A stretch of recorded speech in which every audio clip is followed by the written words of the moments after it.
What up, y'all? It's Sadboyab, and today I'm coming at y'all with my first ever NBA 2K video. Today I'm not going to be playing. I'm just going to give y'all a quick little tier list, in my opinion. I just want to make that clear. It's my opinion on every 2K from 2K14 up to 2K24. I didn't want to do the PS3 2Ks because those, at this point, they're kind of in the past. So we're going to focus on 2K14 up to 2K24, PS4, and PS5 games only. Also, like I said, since this is a personal list, it's just my opinion. If you feel some type of way about it, you can voice that in the comments. I have no problem discussing where I ranked each game. Hopefully, I can give you a good enough reason why, but of course, everybody's experience isn't going to be the same. So I will be factoring my team gameplay and the park all just on my personal experience. You'll see, I'll get into it in the tier list that I didn't have the same experience with every game. But now I'm going to get into the tiers so I don't yap your ears off. So for the S tier, it's reserved for the best of the best. Only one game's getting in this tier. Granted, I don't think any of these games are S tier, disclaimer, but just because we have the S tier, I'll put one in S tier. For the A tier, it's above average 2K. You didn't do something that prevented you in an S tier, but overall, you're a pretty good game. B tier, you were slightly above mid, but you not in that above average tier, like above average, but you're slightly above average. Like you're a decent game. Everything above B tier, I would probably go back and play. C tier and D tier, it depends. Definitely not D tier and below. But C tier, also known as the Reggie Bow tier, it's just you're just a mid game. Like you just traditional power forward. If you know, you know. D tier is you were a really bad game, but you weren't the worst. You're pretty close to being the worst. I'm going to also add a tier that will be below this, and you'll see why when we get there. But not to yap your ears off. Here we go. Let's get into the tier list. Also, I may look down a little bit because I got a little note sheet here so I don't talk for too long. I don't want this video being too long. Okay, for 2K14, I'm going to put an A tier.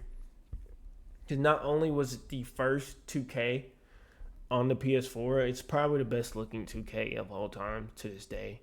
It's just the court lighting, all that stuff. The park was pretty bare bones, but it was fun because it wasn't. Everybody was just having fun out there. It wasn't sweaty and competitive like it is now. Granted, that's not a problem, but you'll see. I'll get more into that later. And then for my team was pretty bare bones, but the pack market was pretty good in that game because you could open packs and then eventually end up getting a collection reward, even though it was RNG based. So that part of it kind of blew. Gameplay wise, the badges were pretty bare bones. LeBron had his own badge, which was kind of cool, but overall, I mean, 2K14, pretty solid game. 2K15, I think I'm going to put an A tier as well. This may go down because, yeah, I'm putting it in B tier. Putting in B tier because of the Demigod glitch. Demigod glitch really just blew this game at the end of it. 2K15 was also a game of all offense, no defense. There was really no defense. I remember playing a game towards the end where we were triple teaming a man and he just knew a shot, so it didn't matter. So that's why 2K15 is in B tier. I mean, the my team aspect was pretty fun with the Onyx cards and the locker codes. So I mean, it was solid, but yeah. Now this next one's gonna be controversial. My experience with 2K16 wasn't that good. Maybe it's because I was bad at the game. It may have been a skill issue. I'm not gonna lie. I made an outside shooting guard. He couldn't shoot. Break the Curry was cool. Break the game Curry was pretty fun. My team in this game was cool with the moments and the dynamic rating cards. Those were decent. They didn't really work that well, but the game was alright. Didn't really move me too much, but I mean, it was a alright 2K. Well, like I said, it may have been a skill issue on this game. I just wasn't good at 2K16. I won't lie. All right, 2K17, I am going to put in B tier. I had a way better experience on this game. I had a pure playmaker guard, and he used to do it. I think it was a Pretty Boy Fredo build, so I actually had fun playing this game. And I actually lied because 2K16 did not have the dynamic ratings. It was this 2K17 that had those, so that actually boosts 2K17 up more. 2K17 was a fun game for the most part. The dribbling on that game was pretty solid. The parks were solid. Last year, solid parks, as we'll get into shortly. But overall, I would say 2K17 is a B tier game because it's above mid, but it doesn't get in that A tier with 2K14. Now, all right, hold on. I'm not even gonna lie. Can I make a tier? Thank you. Yep. At a row below. Yep. I'm sorry I'm struggling so much, but here we go. Complete garbage. Get in here. Get in here. I mean, the road to 99 was terrible. For starters, I mean, the gameplay was just really slow. There was a can animation that got you open if you knew how to do the step back. My team wasn't that fun to me. I mean, it was okay with the. At the end of the year, it got okay because they released like Ben Simmons and stuff. But other than that, this is just my most hated 2K of all time. I hate this game. This game I would never play again. I don't care if the servers were up on every 2K, or actually, I'll make a better analogy. If it was either play 2K18 for the rest of your life or never play 2K again, it's over. Goodbye, 2K. We're just going to go play Madden or something. Actually, I probably wouldn't play Madden. But anyway, yeah, that's why 2K18 is in the complete garbage tier. 2K19, I'm going to put this in B tier as well. I'm going to put it above 2K17 because I just like the dribbling on this game a little bit more. With the spin backs and the spinning around. Like, I know it's glitchy. Not everybody's a fan of that, but I was a fan. And then also the Opal Shack that we had. That card was fun. It was really hard to get, but if you got him, he was really fun to use. So 2K19, and then with the jump shots in 2K19 were also pretty decent. It was like one of the last years that we actually had good jump shots in the game for every build.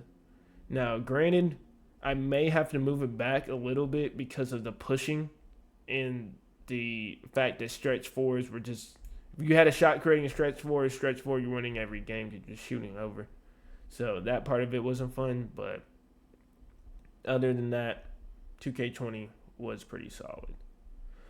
Or 2K19, sorry, was pretty solid. 2K20, I am going to put 2K20 in A tier. Yes, it may be it's the pandemic nostalgia. NBA 2K20 wasn't that good. Yeah, I admit the game had its flaws. Like, yes, you could hop step around the court. Yes, you could dribble glitch up in the court. Yes, the quick stopping was pretty OD. But all in all, 2K20 was a fun game. My team in that game was really good with the free Robert Covington and KPJ and Cam Reddish that everybody could get. The game was really just accessible. Granted, they probably had to make it that way because everybody was at home, but I'm not docking the game for that. I'm sorry. Maybe nostalgia goggles are on, so I'm admitting it, so don't say anything in my comments, please. All right. NBA 2K21, current gen. This is the only game I'm ranking current and next. Current as in PS4, because I actually played current before I got a PS5, so I actually played current throughout the year as well. I'm going to give this game C tier. The only reason why it's not lower, it's not here, because the speed glitch on my team was fun. I don't care what you say. Just running around at 100 miles per hour, being able to get in lanes, and the gameplay was really fast in this game, and I made it fun. Because I would put the speed glitch and stuff up here, my team, but the career mode, like the shooting in this game, the Curry slide, I didn't like that. So I will just compromise and put it in C tier. Now, 2K21X, I'm putting in D tier. Couldn't play defense in this game. It was worse than 2K15's defense. I mean, the taller you were, the faster you moved. There weren't contests. And then if you did contest, you could grin 100% smothered. The shot creating takeover was overpowered for half the year. So in the 6'7" power forward, you could play 1 through 5. Like, that just doesn't make good balanced gameplay. So that's why I got 2K21 in D tier. For 2K22, I am going to put this in the middle, maybe the middle of C tier. Yeah, let's go middle. I can't say it's better than 2K16. 2K22 was very annoying for the fact that Luka Doncic and Michael Jordan on current, I know I said I wasn't talking about current, but Michael Jordan and Luka Doncic literally ran this game for my team, at least. And then for Park, it was just ran around with 5'9s. If you didn't have a 5'9, what were you doing with your life? So that doesn't really make fun gameplay for me. But base 3 was cool. I mean, and then I'm pretty sure this was the first game with adrenaline, and adrenaline in this game was just awful. So yeah, I didn't like 2K22 that much, but I did like it more than this next game. 23 is awful. I don't care what anybody says. 23 is awful. It's actually, you know what? I'm putting it next to 2K18. It's better than 2K18, but not by much. I mean, for this game, you literally could, it was rim run simulator. You couldn't get stops. If you were taller than somebody, you scored every time. My team on this game was the beginning of the deterioration, because this is when they were banning people for buying MT, which I was one of those people, so maybe I'm a hater, but I'm not spending money. I'm not paying 2K money to gamble when I can just go get some VC or some MT. So, yeah, I wasn't a fan of 2K23, and I would never go play that game again. 2K24, I mean, all in all, it's an okay game. I give it the back of B tier, I guess. But it's really like, if there was a tier between B and C, I put 2K24 there. Because, yeah, it was, if you didn't have Patty Mills, it was like, what are you doing with your life? Because, I mean, it was just overpowered as heck. And that kind of really unbalanced the game because of the Patty Mills. And then dribbling on this game's okay. I am actually going to lower it because there's no auction house. I'm lowering it just because there's no auction house. Like, that's unacceptable. You will have a fantasy game mode and you don't have an auction house. That is completely unacceptable to me. And so for that reason alone, it gets the Reggie Bow tier. But gameplay-wise, I put it at the back of B. Now that I've done the tier list, I think I will choose my GOAT 2K of the PS4, PS5 era, which is, I'm going to put 2K20 over 2K14 just because the park was more fleshed out in this game. Granted, it was a copy-paste of 2K19 and Ronnie capped us all out, but the park was just underdeveloped in this game, and my team in this game clears 2K14's my team. Gameplay-wise, you could argue they were close, but those two reasons are why I put 2K20 above all the rest of the 2Ks. But that is it for me. If you guys disagree, if you stuck out to the end, if you disagree, comment something in the comments. Let me know if you enjoyed. Like and subscribe for more content like this. Next one will be some gameplay. I just wanted to show my ball knowledge a little bit, flex a little bit, but that's all I got for y'all. Sadboyab signing off. Peace.